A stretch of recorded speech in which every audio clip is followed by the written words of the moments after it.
ഇന്നത്തെ നമ്മുടെ റെസിപ്പി പാല് വീട്ടിലുണ്ടെന്നുണ്ടെങ്കിൽ അടിപൊളി ടേസ്റ്റിൽ ഉണ്ടാക്കിയെടുക്കാൻ പറ്റിയിട്ടുള്ള ഒരു ഡെസേർട്ടിൻ്റെ റെസിപ്പിയാണ്. കുട്ടികൾക്ക് ഒത്തിരി ഇഷ്ടമാവും, അടിപൊളി ടേസ്റ്റാണിത്. അപ്പോൾ ഇതെങ്ങനെ ഉണ്ടാക്കിയെടുക്കാൻ നോക്കാം. അതിന് മുന്നായിട്ട് ഈ ചാനൽ ആദ്യമായിട്ട് നിങ്ങൾ കാണുന്നുണ്ടെങ്കിൽ നിങ്ങൾക്ക് ഇഷ്ടമായെന്നുണ്ടെങ്കിൽ പ്ലീസ് ഒന്ന് സബ്സ്ക്രൈബ് ചെയ്ത് സപ്പോർട്ട് ചെയ്യണേ. അപ്പോൾ ആദ്യം തന്നെ ഇത് ഉണ്ടാക്കിയെടുക്കാനായിട്ട് ഒരു ബൗൾ എടുത്തിട്ടുണ്ട്. ഇതിലേക്ക് ഒരു കപ്പ് ചവ്വരി ചേർത്ത് കൊടുക്കാം. സാഗോ റൈസ് ഉണ്ടല്ലോ, അത് ഒരു കപ്പ് എടുത്തിട്ടുണ്ട്. നിങ്ങൾക്ക് വേണമെങ്കിൽ ഗ്ലാസ്സിലും അളന്നെടുക്കാം കേട്ടോ. ഞാൻ ഇവിടെ വലിയ സൈസാണ് എടുത്തിട്ടുള്ളത്. ചെറുതാണെങ്കിൽ അതായിരുന്നാലും മതി, ഏതായിരുന്നാലും കുഴപ്പമൊന്നുമില്ല. ഇത് മൊത്തത്തിൽ ഒരു ബൗളിലേക്ക് ചേർത്ത് കൊടുക്കാം. ഇതിലേക്ക് നല്ല തിളച്ചിട്ടുള്ള ഒരു 1/4 കപ്പ് വെള്ളം കൂടെ ചേർത്ത് കൊടുക്കാം. കൂടുതൽ വെള്ളമായിട്ട് പോകണ്ട, ഇതുപോലെ ഇങ്ങനെ ഇതിൻ്റെ മുകൾ ഭാഗത്തിൽ ഇങ്ങനെ നികത്തി നിൽക്കുന്ന രീതിയിൽ വേണം കേട്ടോ വെള്ളം ഒഴിച്ചു കൊടുക്കാനായിട്ട്. ഇത് അരമണിക്കൂർ ഇവിടെ ഇരിക്കട്ടെ. ഒരു അരമണിക്കൂർ കൊണ്ട് നന്നായിട്ട് ഇത് സോക്കായിട്ട് കുതിർന്നിട്ട് വന്നോളും. ഇത് സൈഡിലേക്ക് അങ്ങ് മാറ്റി വെക്കാം. ഇപ്പോൾ ഒരു അരമണിക്കൂർ കഴിഞ്ഞിട്ടുണ്ട്. ചവ്വരിക്കത നല്ല പോലെ സോഫ്റ്റായിട്ട് വന്നിട്ടുണ്ട്. ഇതുപോലെ ഇങ്ങനെ പ്രസ് ചെയ്യുമ്പോൾ ഇതുപോലെ ഇങ്ങനെ സോഫ്റ്റായിട്ട് കിട്ടണം കേട്ടോ. ആ ഒരു രീതിയിൽ വേണം കിട്ടാനായിട്ട്. ഇത് കൈ വെച്ചിട്ട് നല്ല പോലെ ഒന്ന് പ്രസ് ചെയ്ത് കൊടുക്കുക, നന്നായിട്ട് കുഴച്ചെടുക്കുക കേട്ടോ. ഇത് ആ ഒരു രീതിയിൽ എടുത്താൽ മതിയാകും. ഇതിന് ചെറിയ ബോൾസ് ആക്കിയിട്ട് വേണം എടുക്കാനായിട്ട്. അതിനായിട്ട് കയ്യിലേക്ക് കുറച്ച് നെയ്യൊന്ന് സ്പ്രെഡ് ചെയ്ത് കൊടുക്കുക. എന്നിട്ട് ചെറിയ ചെറിയ ബോൾസ് ആക്കി എടുക്കുക കേട്ടോ.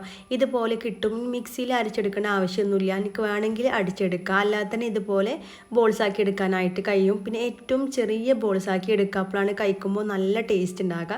ഞാൻ പിന്നെ കാണാൻ ഭംഗിക്ക് വേണ്ടി കുറച്ച് വലിയ ബോൾസ് ആക്കിയിട്ടാണ് കേട്ടോ ഇവിടെ എടുത്തിട്ടുള്ളത്. ഇതാ എല്ലതും ഇതേ രീതിയിൽ ബോൾസ് ആക്കി എടുത്തിട്ടുണ്ട്. ഞാനിതാ ഈ ഒരു രീതിയിലാണ് കേട്ടോ ചെയ്തെടുത്തിട്ടുള്ളത്. നിങ്ങൾക്ക് വേണമെങ്കിൽ ചെറിയ ബോൾസ് ആക്കിയിട്ടും എടുക്കാവുന്നേ ഉള്ളൂ. ഇതൊരു സൈഡിലേക്ക് അങ്ങ് മാറ്റി വെക്കാം. ഇനി ഇതുപോലത്തെ ഒരു പാൻ വെച്ചിട്ടുണ്ട്. ഇതിലേക്ക് 2 കപ്പ് പാല് ചേർത്ത് കൊടുക്കാം. 250 ml കപ്പിൽ 2 കപ്പ് പാലാണ് എടുത്തിട്ടുള്ളത്. അഥവാ 500 ml വരുന്ന ഒരു പാക്കറ്റ് പാല് മൊത്തത്തിൽ ഇതിലേക്ക് ചേർത്ത് കൊടുക്കാം. കൂടെ തന്നെ മധുരത്തിന് ആവശ്യമായിട്ട് ഒരു 1/4 കപ്പ് പഞ്ചസാരയും കൂടെ ചേർത്ത് കൊടുക്കാം. പഞ്ചസാരൻ്റെ അളവ് വേണമെങ്കിൽ കൂട്ടിയിട്ട് എടുക്കാവുന്നേ ഉള്ളൂ. കൂടെ തന്നെ ഒരു 1/4 കപ്പ് മിൽക്ക് മെയ്ഡും കൂടെ ചേർത്ത് കൊടുക്കാം. നിങ്ങളുടെ കയ്യിൽ മിൽക്ക് മെയ്ഡ് ഇല്ലെങ്കിൽ 1/2 കപ്പ് പഞ്ചസാര ആക്കിയിട്ട് എടുത്താലും മതിയാകും. കൂടുതൽ ടേസ്റ്റ് മിൽക്ക് മെയ്ഡ് എടുക്കുമ്പോൾ തന്നെയാണ്. ഇനി എല്ലാം കൂടെ നന്നായിട്ട് മിക്സ് ചെയ്ത് കൊടുക്കുക. ഈ ഒരു പാലൊന്ന് തിളച്ചിട്ട് വരട്ടെ. പാലിതാ നല്ല പോലെ തിളച്ച് വന്നിട്ടുണ്ട്. ഇനി തീ ഏറ്റവും ലോ ഫ്ലെയിമിലേക്ക് ഇട്ട് കൊടുക്കുക. എന്നിട്ട് നേരത്തെ റെഡിയാക്കി എടുത്തുള്ള ആ ഒരു ബോൾസ് ഉണ്ടല്ലോ, അത് മൊത്തത്തിൽ ഇതിലേക്ക് അങ്ങ് ചേർത്ത് കൊടുക്കാം. ഇനി ഒരു ബോൾസ് ഇതിലേക്ക് ഇടുന്നിട്ട് നന്നായിട്ട് വെന്ത് സോഫ്റ്റായിട്ട് വരണം. ഇത് സോഫ്റ്റായിട്ട് വരുമ്പോൾ മുകളിലേക്ക് ഇങ്ങനെ പൊങ്ങിയിട്ട് വരും കേട്ടോ. അപ്പോൾ മീഡിയം ടു ലോ ഫ്ലെയിമിലിട്ടിട്ട് വേണം വേവിച്ചെടുക്കാനായിട്ട്. ഒരിക്കലും ഹൈ ഫ്ലെയിമിലിട്ടിട്ട് വേവിക്കരുത്. അപ്പോൾ പാല് പെട്ടെന്ന് വറ്റിയിട്ട് കുറുകിയിട്ട് വരും. ഇടയ്ക്കൊന്ന് ഇളക്കിയിട്ട് മിക്സാക്കി കൊടുക്കും കൂടി ചെയ്യുക. ബോൾസൊക്കെ നല്ല പോലെ മുകളിലേക്ക് പൊങ്ങി വന്നിട്ടുണ്ട്. നന്നായിട്ട് സോഫ്റ്റായിട്ട് കിട്ടിയിട്ടുണ്ട്. ഇതിൻ്റെ ഉൾഭാഗം ഒന്നും കൂടെ ഒന്ന് വെന്ത് വരാനുണ്ട്. അതിനായിട്ട് മീഡിയം ഫ്ലെയിമിൽ ഇട്ടിട്ട് ഒന്നും കൂടെ ഒന്ന് വേവിച്ചെടുക്കാം.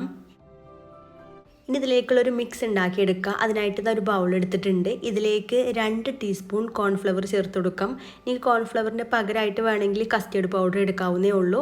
കൂടെ തന്നെ 2 ടീസ്പൂൺ മിൽക്ക് പൗഡർ ഉണ്ടല്ലോ, പാൽപ്പൊടി, അതും കൂടി ചേർത്ത് കൊടുക്കാം.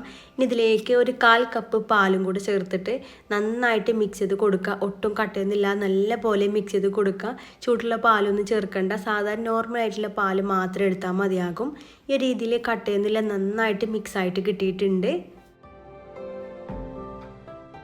ഈ ഒരു സമയം കൊണ്ട് തന്നെ ഈ ഒരു ബോൾസിൻ്റെ ഉള്ളിലൊക്കെ നന്നായിട്ട് വെന്തിട്ട് നല്ല രീതിയിൽ സോഫ്റ്റായിട്ട് വന്നിട്ടുണ്ട്.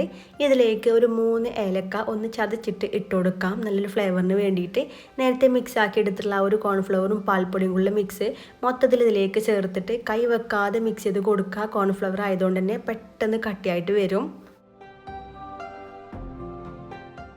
കോൺഫ്ലവറൊക്കെ നന്നായിട്ട് വെന്ത് റോ ടേസ്റ്റൊക്കെ മാറിയിട്ട് നല്ല തിക്കായി വന്നിട്ടുണ്ട്.